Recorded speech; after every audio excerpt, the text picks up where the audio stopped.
ഞാൻ ഇതുവരെ കണ്ടിട്ടുള്ളതിൽ വെച്ച് ഏറ്റവും വിചിത്രമായ വിമാനമായിരുന്നു ഇത്. ഒരു സെക്കൻഡ് വൈകിയാൽ പോലും നിങ്ങൾക്ക് വിമാനത്തിൽ കയറാൻ കഴിയില്ല. ഒരു യാത്രക്കാരൻ വിമാനത്തിൽ കയറുന്നതിനിടെ കാലിടറി ഒരു സെക്കൻഡ് വൈകിയ ഫ്ലൈറ്റ് അറ്റൻഡന്റ് പുഞ്ചിരിച്ചുകൊണ്ട് ക്യാബിൻ വാതിൽ തൊട്ടുമുന്നിൽ അടച്ചു. സുരക്ഷാ പരിശോധനയ്ക്കിടെ ഓഫീസർ ഒരു ആഡംബര ഹാൻഡ്ബാഗ് കണ്ട് അത് ഒരു ബ്ലെൻഡറിലേക്ക് എറിഞ്ഞു. കാരണം നിങ്ങൾക്ക് അയാളെക്കാൾ സമ്പന്നനാകാൻ കഴിയില്ല. നിങ്ങളുടെ കൈവശം വളരെ വില കുറഞ്ഞ ഹാൻഡ്ബാഗ് ഉണ്ടെങ്കിൽ ഓഫീസർ അത് വൃത്തികെട്ടതായി കണ്ടെത്തി അശ്രദ്ധമായി വലിച്ചെറിയും. ക്യാബിനുള്ളിൽ ഫ്ലൈറ്റ് അറ്റൻഡന്റുകൾ യാത്രക്കാരോട് ഫോൺ ഓഫ് ചെയ്യാൻ ആവശ്യപ്പെട്ടില്ല. വിമാനം സുരക്ഷിതമാണോ എന്ന് അവർക്ക് പ്രശ്നമില്ലായിരുന്നു. യാത്രക്കാർ സന്തുഷ്ടരാണോ എന്ന് മാത്രമേ അവർ ശ്രദ്ധിച്ചിരുന്നുള്ളൂ. വിമാനത്തിലുണ്ടായിരുന്ന ഏക വിശ്വസനീയ വ്യക്തി പൈലറ്റായിരുന്നു. വിമാനം വിജയകരമായി ടേക്ക് ഓഫ് ചെയ്യാൻ അദ്ദേഹത്തിന് കഴിഞ്ഞു. 20 വർഷത്തിനു ശേഷമുള്ള തന്റെ ആദ്യത്തെ വിജയകരമായ ടേക്ക് ഓഫ് ആഘോഷിക്കാൻ അദ്ദേഹം ഒരു ഗ്ലാസ് വൈൻ കുടിച്ചു. പക്ഷേ അദ്ദേഹം അബദ്ധത്തിൽ അത് കൺട്രോൾ പാനലിൽ ഒഴിച്ചു. തൽഫലമായി അദ്ദേഹവും സഹപൈലറ്റും വൈദ്യുതാഘാതമേറ്റ് സംഭവ സ്ഥലത്ത് തന്നെ മരിച്ചു. 5 മണിക്കൂർ കടന്നുപോയി. ഒരു ചലനവുമില്ലാതെ ഹെഡ് അറ്റൻഡന്റ് പരിശോധിക്കാൻ വന്നപ്പോൾ പൈലറ്റുമാർ ഇതിനകം മരിച്ചതായി കണ്ടെത്തി. വിമാനത്തിലെ പോലീസ് ഉദ്യോഗസ്ഥനെ കണ്ടെത്താൻ അദ്ദേഹം പോയി കോക്പിറ്റ് പരിശോധിക്കാൻ ആവശ്യപ്പെട്ടു. പക്ഷേ മരണശിക്ഷയ്ക്ക് വിധിക്കപ്പെട്ട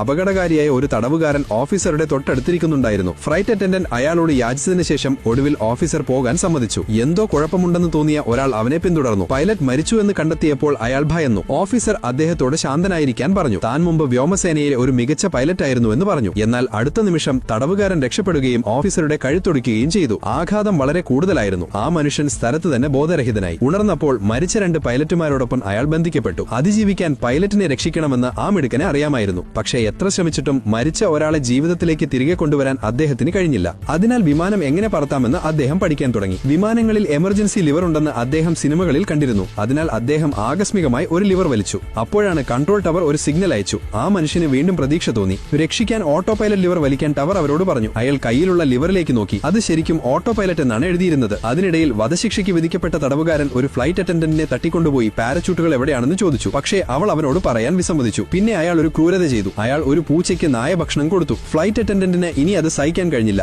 ഒടുവിൽ ഫ്ലൈറ്റ് അറ്റൻഡന്റ് പാരച്യൂട്ടുകളുടെ സ്ഥാനം പറഞ്ഞു. തടവുകാരൻ ക്യാബിൻ വാതിൽ തുറന്ന് പാരച്യൂട്ടുമായി പുറത്തേക്ക് ചാടാൻ ശ്രമിച്ചു. പരിഭ്രാന്തരായ യാത്രക്കാർ സെൽഫികൾ എടുക്കാൻ തുടങ്ങി. തടവുകാരൻ പുഞ്ചിരിച്ചുകൊണ്ട് തന്റെ പാരച്യൂട്ട് തുറന്നു. പക്ഷേ അടുത്ത നിമിഷം അയാൾ എഞ്ചിനിൽ അകപ്പെട്ടു. എഞ്ചിൻ തകരാറിലായി അവർക്കധികം സമയം ബാക്കിയുണ്ടായിരുന്നില്ല. ട്യൂട്ടോറിയൽ തിരയാൻ ആ മനുഷ്യൻ പെട്ടെന്ന് തന്റെ ഫോൺ പുറത്തെടുത്തു. പക്ഷേ അദ്ദേഹത്തിന് സബ്സ്ക്രിപ്ഷൻ ഇല്ലായിരുന്നു. അതിനാൽ ആദ്യം 5 മിനിറ്റ് പരസ്യങ്ങൾ കാണേണ്ടി വന്നു. പരസ്യങ്ങൾക്ക് ശേഷം ഒരു ആൺകുട്ടി അവനെ പറക്കാൻ പഠിപ്പിക്കാൻ തുടങ്ങി. ആൺകുട്ടിയുടെ ചുവടുകൾ പിന്തുടർന്ന് അവർക്ക് ലാൻഡിംഗ് ഗിയർ താഴ്ത്താൻ കഴിഞ്ഞു. അടുത്ത ഘട്ടം ലാൻഡിംഗ് ആണെങ്കിലും അവസാന ഘട്ടം ഓട്ടോ പൈലറ്റ് ഓണാക്കുക എന്നതായിരുന്നു. ആ മനുഷ്യൻ എല്ലാ പ്രതീക്ഷയും നഷ്ടപ്പെട്ടു. അവൻ ഒരു വൃത്താകൃതിയിൽ സഞ്ചരിച്ച് അതേ സ്ഥലത്തെത്തി. പക്ഷേ അപ്പോഴേക്കും യഥാർത്ഥ പൈലറ്റ് ഉണർന്നു. യഥാർത്ഥ പൈലറ്റ് ഒരു കുരങ്ങലായിരുന്നു. മങ്കിയുടെ മാർഗനിർദ്ദേശത്തിൽ ആ മനുഷ്യനും മറ്റുള്ളവരും ഒടുവിൽ വിമാനം ലാൻഡ് ചെയ്തു.